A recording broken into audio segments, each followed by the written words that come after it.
The engine of Detroit has never been idle. Every day steam rises from the Motor City Underground.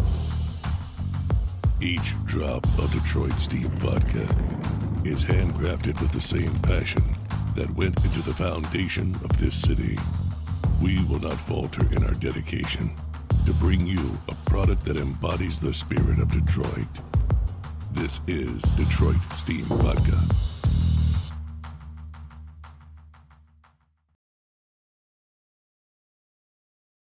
Melissa Nanberg. The Detroit News published 8:28 p.m. EDT, July 23, 2019, Washington. The Democratic-led House passed a measure with overwhelming bipartisan support Tuesday disapproving of the global movement to boycott, divest and impose sanctions on Israel.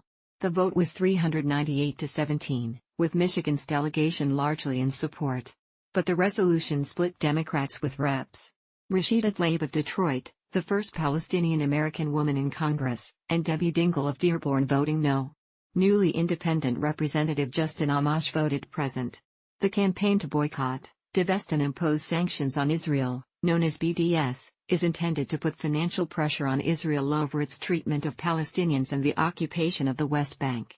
BDS opponents argue it could economically harm Israel, which enjoys widespread support in Congress. "I'm against BDS. I'm against singling out Israel among all countries of the world in this way," said Representative Andy Levin, who voted for the resolution in the House Foreign Affairs Committee last week. "To me, the goal of U.S. policy toward Israel and Palestine should remain what it has been for many decades, which is to get to a two-state solution. And the BDS campaign is really not helpful to get to two-state solution and is perhaps even antithetical to it." Tlaib, the daughter of Palestinian immigrants, said the resolution is unconstitutional because it aims to silence the First Amendment rights of those in the movement. "I can't stand by and watch this attack on our freedom of speech and the right to boycott the racist policies of the government in the State of Israel," Tlaib, an attorney, said on the House floor. "I love our country's freedom of speech, Madam Speaker, and dissent is how we nurture democracy and grow to be better and more humane and just."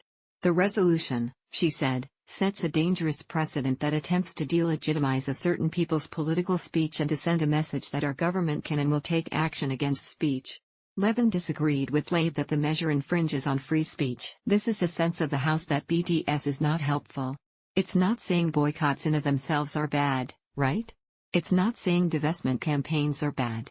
It's not saying sanctions are bad," said Levin, who is Jewish and former president of the Reconstructionist Synagogue congregation Shia in Oak Park.